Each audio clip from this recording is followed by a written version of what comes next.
Уважаемые преподаватели, сотрудники университета и, конечно же, дорогие наши студенты, я сердечно поздравляю с наступающим новым 2016 годом. Желаю всем успехов, конечно же, здоровья, счастья, больших достижений во благо развития и университета, и нашей республики.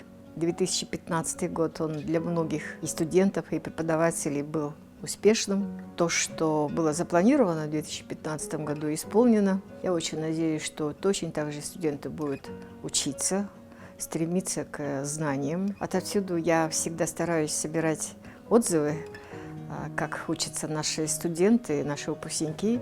И мне очень приятно доложить коллективу, что молодые люди сегодня доказывают с таким конкретным делом, что они учатся хорошо. Ну вот одна из таких серьезных задач, конечно, это выступление наших студентов в различных олимпиадах, конкурсах. В этом плане я хочу поблагодарить коллектив Института математики и информатики. 4 раза наши студенты математики были лучшими на Дальнем Востоке по программированию.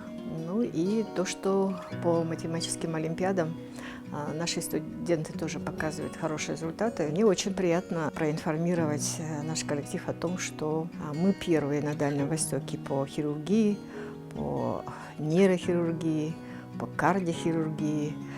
И практически такие направления, как педиатрия, неврология, стоматология, наши студенты показывают отличные знания. И уже вполне заявили о себе и на всероссийских и международных медицинских олимпиадах. Но я думаю, что еще больше, еще лучше могут показывать результаты свои и другие студенты. Это инженерно-технический институт, это студенты геолого-разведочного факультета, горного института. Результатов, я считаю, что в университете достигнуто немало.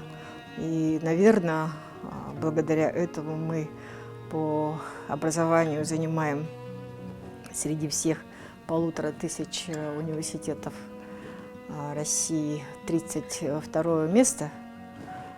По инновациям мы занимаем 31 место. Хотелось бы, конечно, чтобы мы по науке занимали, хотя попадали бы в число 40 ведущих университетов, но, к сожалению, по науке у нас 61 место. Это благодаря, наверное, тому, что пока еще у некоторых наших преподавателей, ну и ученых нашего университета еще мало времени для того, чтобы заниматься научными исследованиями. Но здесь, конечно, нужно вдохновение для того, чтобы заниматься творчеством, новыми открытиями.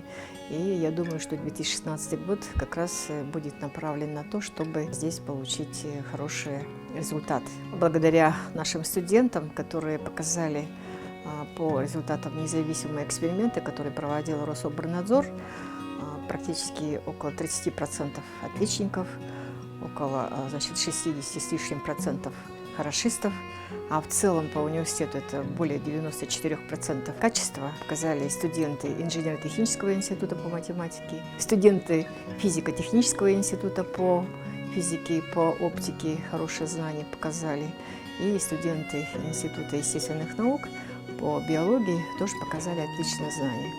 Это говорит о том, что действительно интеллектуальный потенциал наших преподавателей, он сегодня направлен на подготовку специалистов с хорошими знаниями, с хорошим умением. Но, как сегодня признаем мы опять-таки сами, у нас все еще впереди. 2016 год должен быть переломным как раз вот в вопросах научных исследований, ну и в тех вопросах, которые касаются повышения заработной платы. Вот мы 3 года готовились к тому, чтобы резко повысить заработную плату, и, наконец-то, значит, этот год наступает. Хочу поблагодарить всех за работу, выразить признательность, ну и пожелать всем доброго здоровья и хорошего настроения в новом году.